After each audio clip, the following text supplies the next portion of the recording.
জাতিসংঘ সহ অন্যান্য যারা স্টেক হোল্ডার আছে তাদেরকে আরও বেশি আমরা যদি যুক্ত করতে পারি এবং এখন আমাদের একটা অ্যাডেড বেনিফিট বা একটা শক্তি হয়েছে যে এখন ইউএনজি প্রেসিডেন্ট আমাদের মাননীয় পররাষ্ট্রমন্ত্রী, সেই জায়গাটা থেকে আমাদের বাংলাদেশের পক্ষে কথা বলার আন্তর্জাতিক মহলে একটা জোর হয়েছে আমাদের।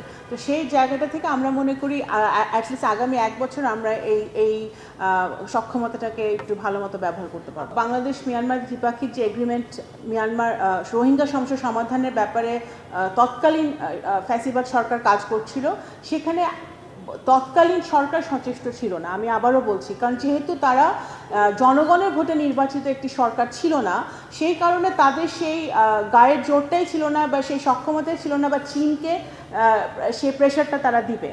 আমাদের বাংলাদেশের বর্তমান পররাষ্ট্রনীতি, যেখানে সবার আগে বাংলাদেশ নীতিতে আমরা পররাষ্ট্রনীতিটা পরিচালনা করছি।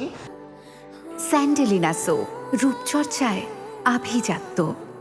এবং আমাদের মাননীয় প্রধানমন্ত্রী অত্যন্ত জোরালোভাবে সকলের সাথে সম অধিকার নিয়ে সম্মানের সাথে নিজেদের স্বার্থ বজায় রেখে উনি যখন কাঁধে কাঁধ মিলিয়ে মেরুদণ্ড সোজা করে যখন বাংলাদেশ কথা বলছে, বাংলাদেশের প্রধানমন্ত্রী কথা বলছে, তখনও চীন সহ অন্যান্য সকল স্টেক হোল্ডার কিন্তু আরও মনোযোগের সাথে আরও সিরিয়াসলি আমাদের কথাগুলো শুনছে।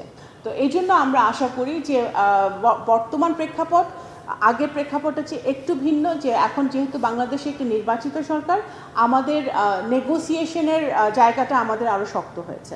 গত 17 বছরে যে ধরনের মানবাধিকার লঙ্ঘিত হয়েছে বাংলাদেশের ইতিহাসে এই ধরনের মানবতা কখনোই লঙ্ঘিত হয়নি। সবচেয়ে বড় ভিকটিম হচ্ছে বাংলাদেশ জাতীয়তাবাদী দল, তার নেতাকর্মীরা। তো সুতরাং আমরা কখনোই চাইব না যে বর্তমানে বা ভবিষ্যতে আমাদের গত ফ্যাসিস্ট আমলটা ফেরত আসুক। আমরা চাই সকলে মানবাধিকার, মিনিমাম মানবাধিকার যেন প্রত্যেকটি নাগরিককে এনশিওর করা হয়।